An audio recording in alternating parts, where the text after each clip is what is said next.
Hello friend, तो कैसे हो आप लोग। आज हम बात करने वाले हैं KGF 2 की चैप्टर मूवी जो यश रॉकी की है। KGF चैप्टर में 1 में घटनाओं का विवरण देने के बाद आनंद इंगलागी को आघात लगता है और इनके बेटे विजेंद्र इंगलागी कहानी के बाकी हिस्से को बयान करने का काम संभालते हैं।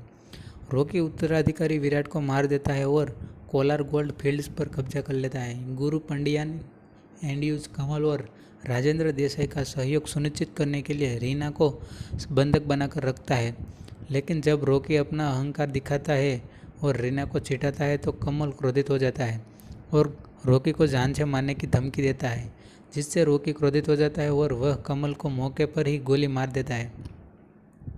इसके बाद रॉकी 8 छिपी हुई खदानों में काम शुरू करने का आदेश जारी करता है, जबकि रॉकी द्वारा पकड़े गए वनराम उसकी मदद करने का फैसला करता है। इस बीच अधीरा फिर से प्रकट होता है और एक चौकी पर सभी गार्डों को मार देता है।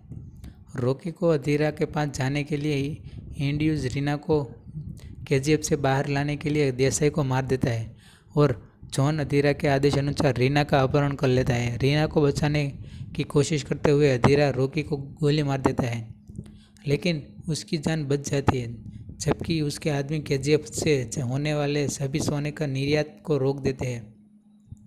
बाद में शेट्टी भारत के पश्चिमी तट पर एंड्यूज के अन्य अधीन स्थानों के साथ गठजोड़ करता है और इनायत खलील के लिए समर्थन से रॉकी के सहयोगी और को ख़त्म कर देता है, लेकिन रॉकी के सहयोगी शेट्टी से सहयोगियों को मार देते हैं और तट पर फिर से कब्जा कर लेते हैं। स्वस्थ होने के बाद रॉकी रीना के साथ खलील सोने का सौदा करने के लिए दुबई जाता है और उससे कलानिश्कोव भी खरीदता है। रॉकी और उसका गिरोह अधीरा को गंभीर रूप से घायल कर देता है और अपने लिए नए हासिल किए गए हथियारों से उसके गुर्गों को मार देता है।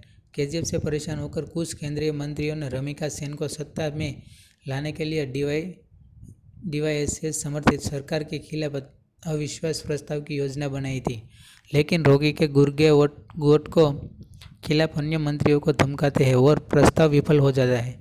रॉकी शेट्टी को भी मार देता है और बॉम्बे पर नियंत्रण हासिल कर लेता है। पांडियन रॉकी को सेन से के बढ़ते कदमे के बारे में चेतावनी देता है, लेकिन वह उसकी बात नहीं मानता। 1991 में रमिका सेन भारतीय आम चुनाव जीतती है और प्रधानमंत्री बनती है। CBI अधिकारी कन्नगंती राघवन द्वारा KGF की स्थिति के बारे में उन्हें जानकारी दिए जाने के बाद सेन राघवन को रॉकी के गोदामों पर छापा मारने के लिए अधिकृत करती है। रॉकी के गुर्गों द्वारा जासूसी करते हुए एक युवा इंगलागी को पकड़ा जाता है, लेकिन रॉकी उसकी ईमानदारी से प्रभावित होता है। CBI को उनके छापों में 400 ग्राम सोने की छड़ के अलावा कुछ नहीं मिलता। रॉकी इसे एक पुलिस स्टेशन से प्राप्त करता है और अकेले ही एक AM2 ब्राउनिंग का उपयोग करके पुलिस स्टेशन को नष्ट कर देता है। रॉकी KGF से सभी निर्यात रोक देता है, जिससे खलील के साथ संबंध खराब हो जाते हैं, लेकिन खनन जारी रहता है। उसके सहयोगी करके जैविक पिता का पता लगाते हैं, जो एक शराबी है जिसने अपने परिवार को छोड़ दिया है और अनजान व्यक्ति को शांति की नई स्थानांतरित कब्र की देखभाल करने के लिए पैसे देता है। रीना रॉकी के सामने अपनी भावनाओं को व्यक्त करती है और वे शादी कर लेते हैं। रॉकी सेन से मिलता है और उसे अपनी लॉन्ड्रिंग में अपनी संलिप्तता को उजागर करने वाली एक फाइल सौंपता है, लेकिन वह इस पर विचार नहीं कर सकती क्योंकि उसके लगभग सभी पार्टी सदस्य भ्रष्टाचार में शामिल है। अपनी हार के बाद भी गुस्से में अधीरा खलील के बेड़े द्वारा समर्थित एंड्यूज दया और जॉन के एक से साथ ही गुप्त मार्ग से KGF में पहुंचता है। जैसे ही रीना रॉकी को अपनी गर्भावस्था में बारे में बताती है, अधीरा उसे घातक रूप से गोली मार देता है।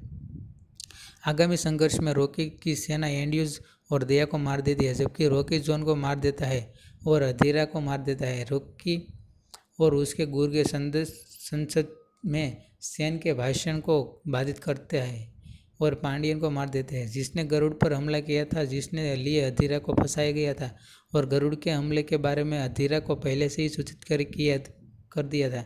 वही हुआ जिसने अधीरा को गुप्त मार्ग दिखाया था। एंड्यूज को रॉकी को काम पर रखने के लिए उकसाया। दिल्ली में अविश्वास प्रस्ताव का मंचन किया गया और शेट्टी को रॉकी का विश्वास हासिल करने के लिए खलील के साथ सेना में शामिल होने के लिए राजी किया। सेन की